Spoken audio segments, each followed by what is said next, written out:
Hey everybody, I am Jake, aka Bomber, and I welcome you in to Jobber Radio's monthly Deathmatch Rundown.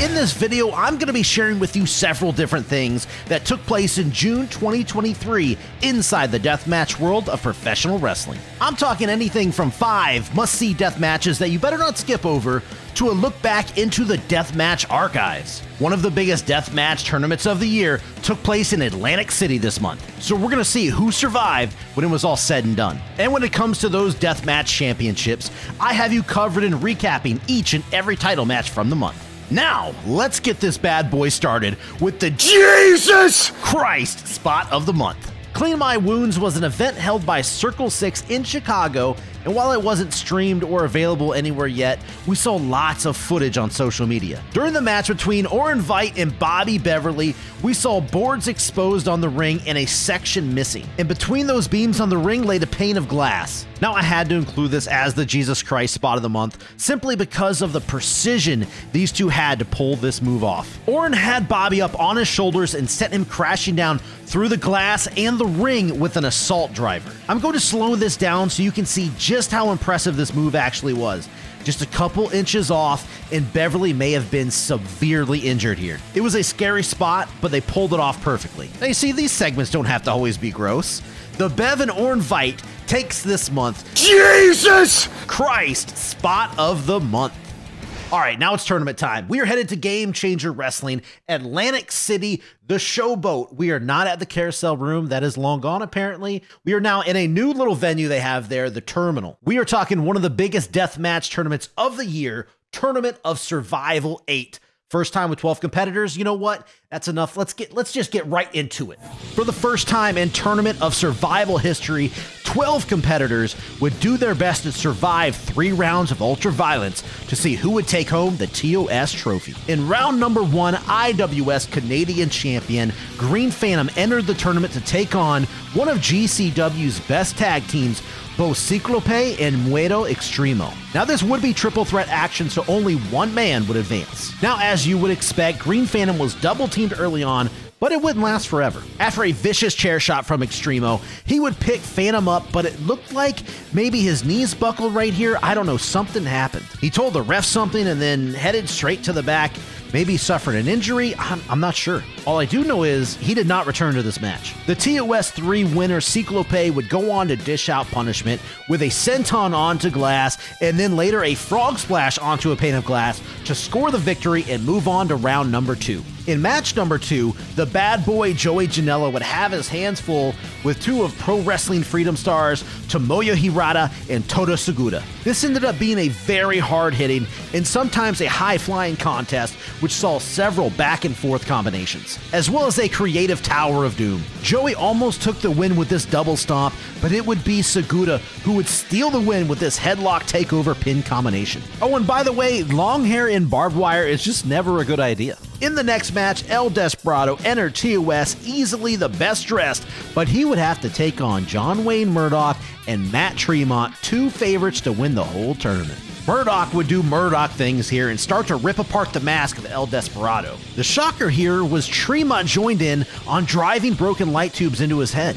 Later, we would see a triangle rapid-fire light tube trade-off that no one really got the better of. Eventually, Tremont was practically taken out of this match after Desperado knocked him off the ring apron out onto barbed wire webbing, which he was never able to get out of. Back in the ring, Murdoch would finish El Desperado off with a Deep South Destroyer through a pane of glass, advancing him to the semifinals. Capping off round number 1, we had one of the most anticipated matches of the tournament, with Casey Kirk taking on Sawyer Wreck and the GCW Ultraviolet champion, Rina Yamashita. This match also started out as a 2-on-1, but usually the two have the advantage. Here, Wreck took it to her opponents with her gory special and Boston Crab combo. All 3 wrestlers would get their hands on a gusset plate, but oddly enough, instead of using them on their opponents, they drove them into their own foreheads. That's a new strategy to me. Later, we would see a double choke slam through a pane of glass to the concrete floor. Believe it or not, Casey later went on social media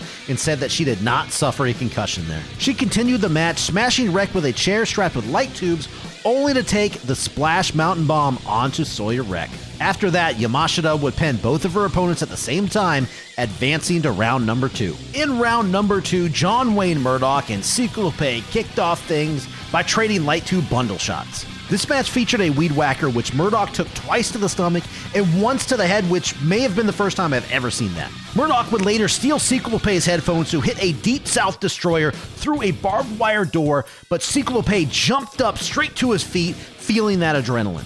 Murdoch would have to drive Cyclope through a pane of glass and then pull him over into his trademark submission maneuver, forcing the TOS 3 winner to tap out. That means John Wayne Murdoch heads to the Tournament of Survival 8 finals. In the next match, Rina Yamashita took on Todo Segura, both of which were taking part in their second Tournament of Survival. And I'm going to be honest with you, this may have been the best match of the entire tournament. These two were fired up the whole way through, with Rina eating plenty of light tubes in more ways than one. Rina was the clear favorite here, by the way, which Todo did not care for.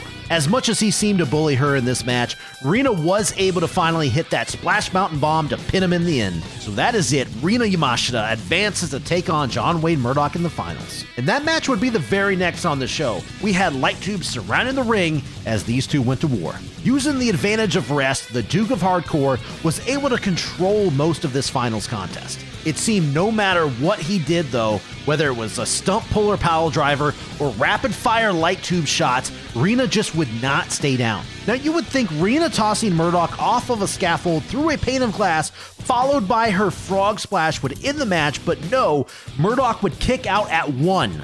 Yeah, 1, and the crowd was very pissed off. But she would hit a sit-out Splash Mountain Bomb to finally score the 3 count and become the TOS 8 winner. Much to the crowd's delight, Rina Yamashita writes her name in the history books as the first woman to ever win the Tournament of Survival. So just like last month, we are not going to be really covering any deathmatch wrestling news on this episode. There wasn't a whole lot going on. Again, CZW is going to be bringing out a show, Twisted Metal, where it's going to be in a junkyard. That's going to be in August, I believe. And, it's their first deathmatch show since Tournament of Death back in October. So that's kind of cool, but there wasn't a whole lot else going on. So I decided, hey, why don't we bring back again the Deathmatch Wrestling Archives? June is historically a big month in deathmatch wrestling. I found that out. Going through all kinds of different matches. I watched several different old school death matches, but I think I picked out the perfect one. We're going to IWA Mid-South for this one, 2004. Wow, we got a doozy. So let's roll it. Opening up the Deathmatch Archives for June, we head to Olynyk, Indiana, all the way back on June 25th of 2004. We find ourselves at the tail end of round number 1 of IWA Mid-South's King of the Death Matches tournament. That is where the 2002 King of the Death Matches winner, Necro Butcher, took on Mr. Insanity Toby Klein. Before the announcer even finished Toby's name, this match kicked off with a trail of mayhem, which IWA Mid-South fans would never forget. Monitors were even being destroyed as these two would battle all through the crowd, sending fans running for cover. I will say though that Toby made a huge mistake when he tried to rip Necro's shirt off, because it set Necro off in a way that left fans stunned. Listen to that punch. Oh, and just a little side note that may be interesting for people out there. CM Punk was on commentary for this whole thing. Who's going to win this match, CM Punk, Necro Butcher, or Mr. Insanity? Necro Butcher, I believe, got the experience. What am I talking about? None of that factors into this, does it, Dave? The fight spilled over into the bleachers, where it looked like Toby was going to powerbomb Necro onto them, but he turned and drove him down onto the floor with a sickening thud. Holy shit, indeed.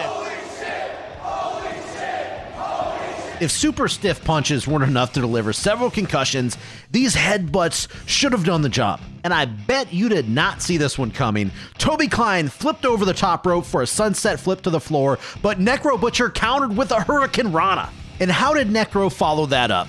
By taking Toby Klein's head off with a huge bundle of light tubes, almost knocking the guy out. Necro brought his lucha boots on this night because he would later hit a diving senton off the top rope to the outside, nearly killing himself in the process. After he somehow continued the match, Necro locked in his trademark Asionic spike and refused to let go even after taking several light tube shots to the face. Toby's only hope was to pancake the ref in the corner, taking him out of commission. With the ref down, Toby Klein tapped out, tricking Necro into thinking he won the match. That's where Toby nearly won the match with a schoolboy pin, but Necro kicked out at the very last second. Toby Klein asking the gods, what will it take to put the Necro Butcher down? The end would come though, however, after catching Necro with a couple more chair shots, followed by a DVD onto a chair. Toby Klein was able to cover Necro Butcher for the 3 count, picking up that victory. Please trust me when I say this match from start to finish was non-stop utter chaos. How these guys just beat the hell out of each other for nearly 20 minutes straight is a scary thought. We saw nearly every weapon known to man in this match. I'm talking light tubes, caution cones, beer can bats, barbed wire and fork bats, thumbtack light tubes, thumbtack rolling pens, light tube crayons, water jugs, all of the fans' chairs, 2x4s wrapped in barbed wire, a full jug of salt for those fresh cuts, and even VCRs. If you have never had a chance to watch this match in full, this is your notice right now. Go seek it out. It is unforgettable. We're going to talk now about all of the Deathmatch Championship matches that took place in June 2023. And you know what? We got 8 matches to cover here. A lot of title matches took place in June, and half of them all went to the ICW American Deathmatch Championship. But there is one title in particular that you got to highlight here, and that is the RPW Kamikaze Championship, which is a brand new deathmatch championship. Speaking of that, in the coming months, I think there are going to be 1, maybe 2 more deathmatch championships created through different companies. I know Bloodstorm Pro is going to be creating one. So I don't know. These segments, this portion of the deathmatch rundown is getting a little long, as you're about to find out. So we're going to see what happens. I don't know. Maybe I'm going to have to shorten each one of these matches up, but I'm going to try to break them down best I can. 8 big title matches right here, right now. Strap in. First things first, the H2O Danny Havoc Hardcore World title was on the line on June 11th in what was originally a rematch between champion Brandon Kirk and Bam Sullivan. But just before the show, Marcus Mathers was introduced, making this a triple threat match. Then somehow, after the bell sounded, Jimmy Lloyd's music hit, and he came out, forcing this to be a 4-way. High Flying quickly broke out on the outside of the ring, but Bam was the one to strike first blood on Jimmy Lloyd with a fork to the forehead. He would then plant Kirk down onto some barbed wire. After several more near falls, we found all competitors down and out. The pace of this match would ramp up to high speed as Marcus took a pile driver through a chair, and Bam hit a DVD on Jimmy onto a board of forks. Kirk teased some lighter fluid by going to light up the backboard of a basketball hoop, but it was spoiled by Mathers. Then we got this awesome finishing sequence where Marcus hit a 450 on the Jimmy Lloyd, but Kirk scooped him right up and hit a pile driver on him. Bam tried to come in and steal the win, but was pulled right back out of the ring and hit with a chair. Brandon rolled back into the ring, hitting his psycho driver, fuck your life, to pick up the win. After this really good match here, Brandon Kirk walks out of H2O's 7th anniversary show, still your Danny Havoc Hardcore World Champion. Next up, we head to Chicago for ICW No Holds Barred's Volume 47 show. That is where arguably Hoodfoot Mo Atlas would face his biggest challenge to his American Deathmatch title yet. He would have to defend against the Deathmatch legend Tank, a fired-up Monster Cruel, and the current 6-time BJW Deathmatch champion Abdullah Kobayashi. Not an easy task.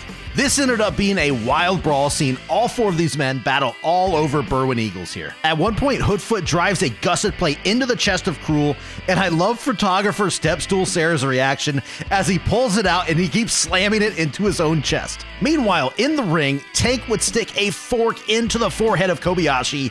Yes, that is a metal fork. As everyone seemed to be headbutting light tubes into each other's heads, Cruel just came back into the ring and cleared house with a double chokeslam. And I think that was the moment when they all realized they needed to team up and take Cruel out of the equation. Kobayashi and Cruel would go fight into the backstage area, leaving Tank and Hoodfoot in the ring. And that's where Hoodfoot was able to put Tank through a door with light tubes strapped onto it, allowing him to score the 3-count victory before anyone could break it up. Hoodfoot would start the weekend off with a successful title defense. The very next day at ICW No Holds Barred Volume 48 show, Hoodfoot would once again put his American Deathmatch Championship up against John Wayne Murdoch.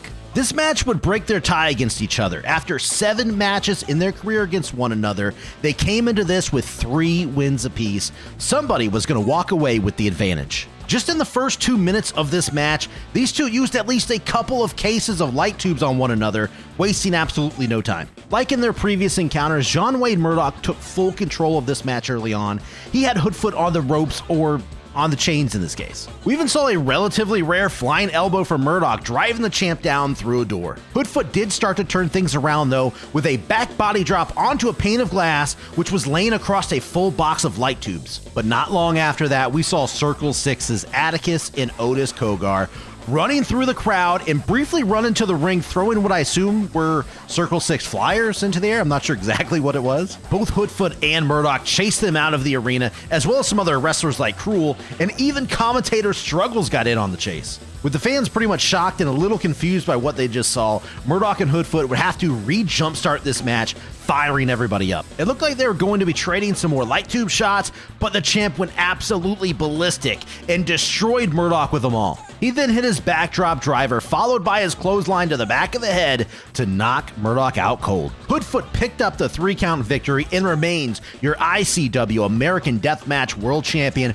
going up 4 wins to 3 over Murdoch lifetime. In his 3rd title match this month, Hoodfoot put his American Deathmatch World title against a man he knows all too well, Uncivil Satu Jin. This match took place at RPW's Take As Needed for Pain. Jin just kickstarted things off with a kendo stick, which he used to pelt the champ all over the ring. Panes of glass were broken early here with a Russian leg sweep right here, and then a fallen pane of glass from the top rope. After being suckered by Jin, Hoodfoot took a big Samoan drop onto the light tubes. Hoodfoot would get even though, because he would take Jin's big blade and start slicing away at his forehead, much to the crowd's delight. We would see even more panes of glass used with a DVD from Jin, and that was followed by a backdrop driver through 2 stacked panes of glass, courtesy of the champ. It would take one big clothesline to the back of the head, though, to put Satu Jin away for the 3-count. Keep in mind, all 3 of these bloody and legitimately brutal successful title defenses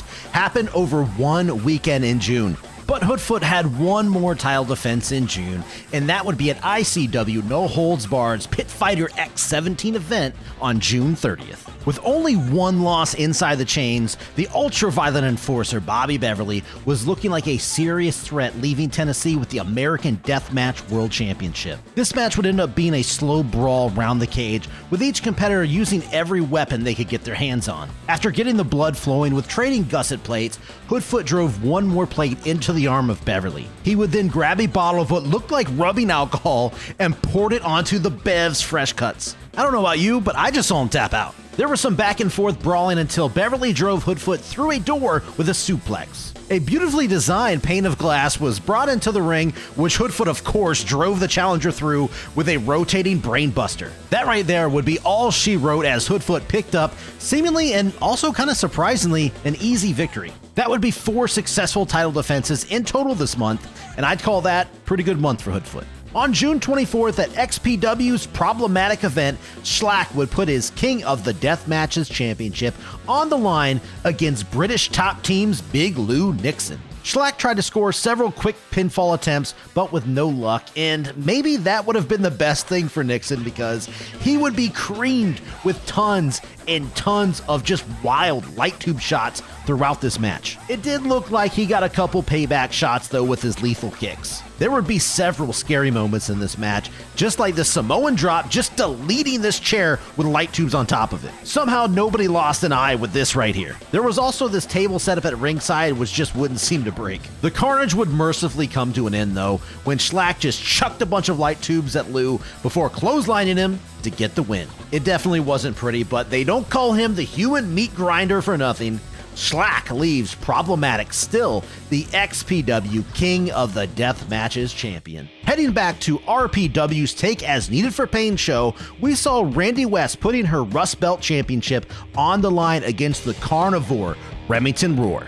Roar utilized his strength early on, holding Randy up with one arm as he grabbed a bundle of light tubes to position behind her back and then slammed her down with a Falcon Arrow. Randy tried to overcome the size disadvantage at points, but as expected, Roar just controlled the majority of this contest. A thumbtack cactus was used in multiple ways during this match, some more creative than others. A little more deadly, though, was Roar's machete that he used to carve away at Randy's forehead. Even after being brutalized all match long, Randy was able to muster up a big reversal off the middle rope and then pulled out one of the biggest gusset plates I have ever seen to stick it into the back of Roar. After he kicked out of a pin attempt, Randy locked in her guillotine choke that she has used to beat so many of her opponents in the past. But Roar wasn't about to tap out though, so Randy pulled out a taser and used it against Roar to put him away for the victory. Still your RPW Rust Belt champion, now approaching 500 days.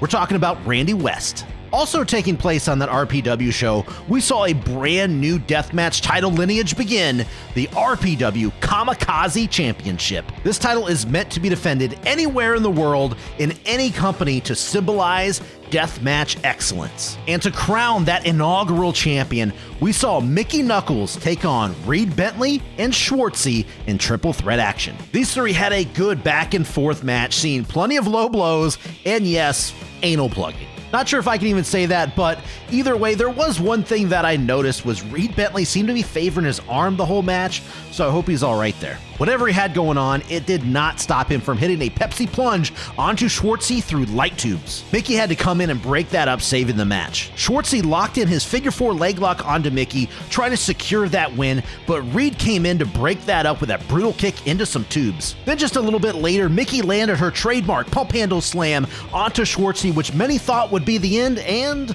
it was. But not for Schwartzy. But not for me. As Mickey went for that pin, Schwartzy pulled her down into a triangle choke to choke her out. With that, Schwartzy becomes Ruthless Pro Wrestling's first ever Kamikaze champion. This title is supposed to be defended anywhere in the world, and it looks like Schwartzy's first title defense will be at Flophouse Wrestling Show on July 14th against Eric Dillinger, so do not miss that. There was a lot of deathmatch wrestling that took place in June of 2023, so breaking all of that down was just about impossible. But I have right here, right now, 5 must-see matches. Like I said, there's going to be a lot of good matches that took place this month that didn't make the cut. I really try to pick 5 matches that maybe, 1 or 2 of these stood out as different. They may not be rated as, hey, this was one of the best matches of the month, but it was at least unique enough to be different from all of the other great matches that happened. Either way, they're all good matches. You're going to need to watch them. So let's get to it. 5 must-see matches, June 2023. Roll it. For the first must-see death match of the month, we head to ICW No Holds Barred Volume 47 event. That is where 440 members Eric Ryan and Bobby Beverly were forced to face each other by Danny DeMonto.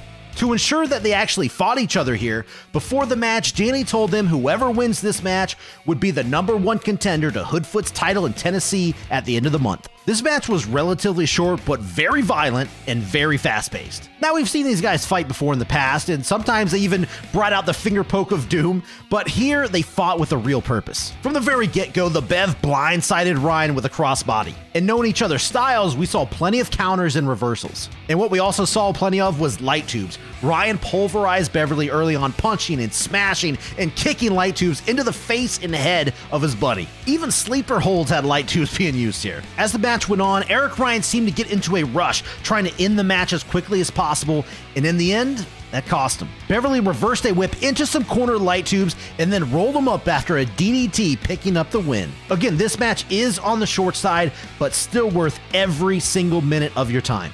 Tournament of Survival 8 saw a very consistent, solid tournament, but one match stood out to me as being a little bit better than the rest. In round number 2, Pro Wrestling Freedom's Toru Suguda took on GCW Ultra Violent Champion Rina Yamashita. It's funny because Toru was heavily cheered in the first round, but he fully embraced the boos and the hate from the crowd as he took on their fan favorite here. Rina tried to assert her dominance early, but the suplex through a door with light tubes turned all of that around. I mean, Toru basically started to bully Rina. At one point, she got fired up after taking several light tube forearms, but was shut right back down. He would execute a nice sky-high suplex and follow that up with a delayed taunting suplex as he showed off. But this counter right here is what swung the momentum back in Rina's favor. She had a couple near falls that kept the crowd fired up, but even the straightjacket suplex wasn't enough. She would slow Toru down by sandwiching tubes into him, and that ended up leading to the Splash Mountain Bomb onto even more light tubes for that victory. From front to back, these two had the crowd right where they wanted them. And honestly, this match is best watched in full, so do yourself a favor, don't skip out on this one. Rina Yamashita's prize for winning the Tournament of Survival 8 was a GCW World Title match against Masha Slamovich inside Cage of Survival the very next night. This may have been one of the hardest hitting brutal matches that took place all month. And despite some Glass just not wanting to cooperate here, this match came together perfectly. There was so much that actually happened here that I'm gonna have to just rapid fire off some gnarly spots. And that's including one of the best visuals all month. It was a frog splash onto Masha with Glass just flying everywhere. It was an awesome shot that I'm pretty sure we're gonna be seeing in highlight videos for years to come. But we also saw suplexes onto chairs, several devastating looking chair shots, loads of light tube shots, Rina taking a slam into this barbed wire webbing. Oh, and did I mention brutal looking chair shots yet? Yeah, lots of those. There were plenty of moves onto shards of glass in the ring that should have ended the match. There were air raid crashes into barbed wire doors where Masha lost a little hair on that one. And Rina actually came close to getting the win with an air raid crash herself, followed by her big splash, but the champ just would not stay down. That left Rina to resort to setting up a bunch of doors in the ring and climbing on top of a scaffold, calling up Masha. Then we saw this monster sidewalk slam down through all of the doors. That's kind of when a little controversy took place here. A masked cameraman attacked Masha, revealing themselves to be Blake Christian, who had an opportunity to cash in on a world title whenever he wanted to. Think Money in the Bank, basically. So he chose his moment to be right here, and he planted Masha's face down into the doors, pinning her, winning this match. Sure, it sucks. I get it. Rina or Masha didn't get the win after killing each other all match long, but guys, that's professional wrestling. Blake got his deserved heat and stole the match as well as the title. The ending really didn't sour this for me, and this was a month filled with awesome matches. This still may be my personal favorite match of the month. At XPW Show Problematic on June 24th, we saw the bloody and chaotic Battle of the Joes. We're talking Judge Joe Dredd taking on UK Zone Big Effin' Joe. Right from the start, Dredd would snatch Big Effin' Joe's lit blunt and put it out on his face. This match went all over the ringside area where multiple fans got involved. They would hold Dredd's arms back while he took light tube chops. Then at one point, Big Effin' Joe destroyed somebody's birthday cake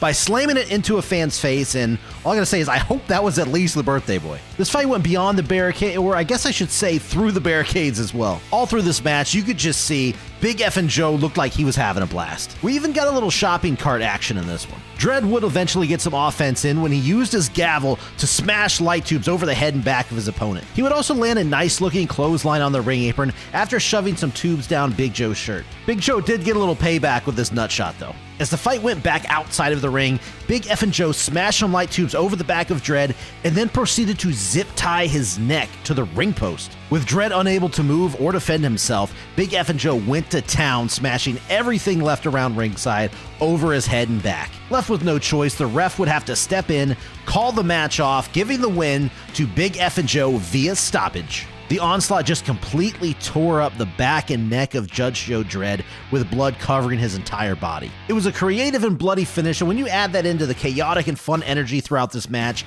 I think this is a must-watch for the month.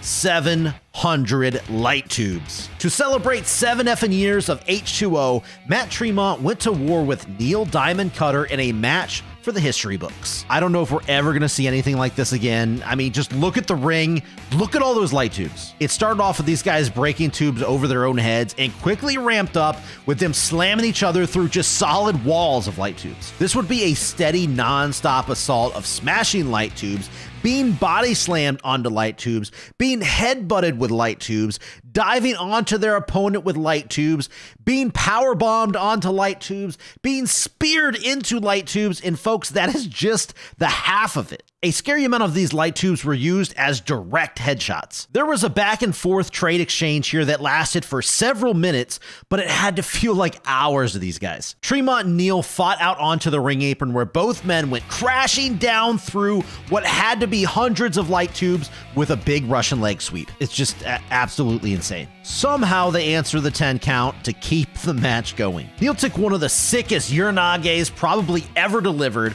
and don't worry, he followed that up with a cutter onto Tremont. Then we got a Death Valley driver, but then came a nice splash from the top, but none of that would end this match. It would take one final huge barrage of headshots, followed by one final Honey Badger splash, and Tremont just couldn't get his shoulder up. It looked like Matt suffered a major cut on his leg at the end of the match, and afterwards he had to spend 8 days in the hospital. But you know what? You cannot deny it. These two went out there and absolutely killed it, but unfortunately almost each other too. We saw hugs, we saw kisses, we saw a love for deathmatch wrestling here on this night.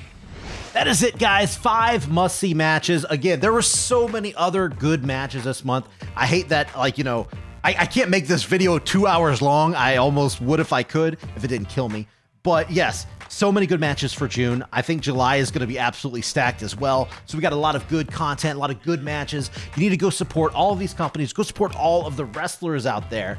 Please go do that. Support independent wrestling. And I usually plug Java Radio just a little bit. It means a lot if you hit the follow button, you hit the subscribe button, leave some comments, hit the thumbs up, spread the word. Actually, that is probably the best thing you could do to help Java Radio, to help these videos right here that you're watching. Spread the word. But I think for now, we need to wrap this bad boy up. A lot took place this month. This episode's getting long. So, as I always say, go out there, support deathmatch wrestling, support independent wrestling. Don't be a dick, don't be a pirate.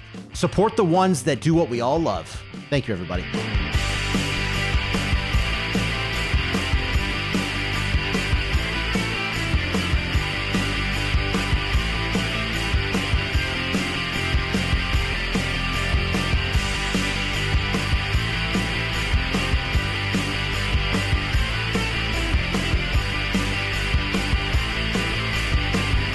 First time on the platform. Oh my goodness! Oh! Zero hesitation.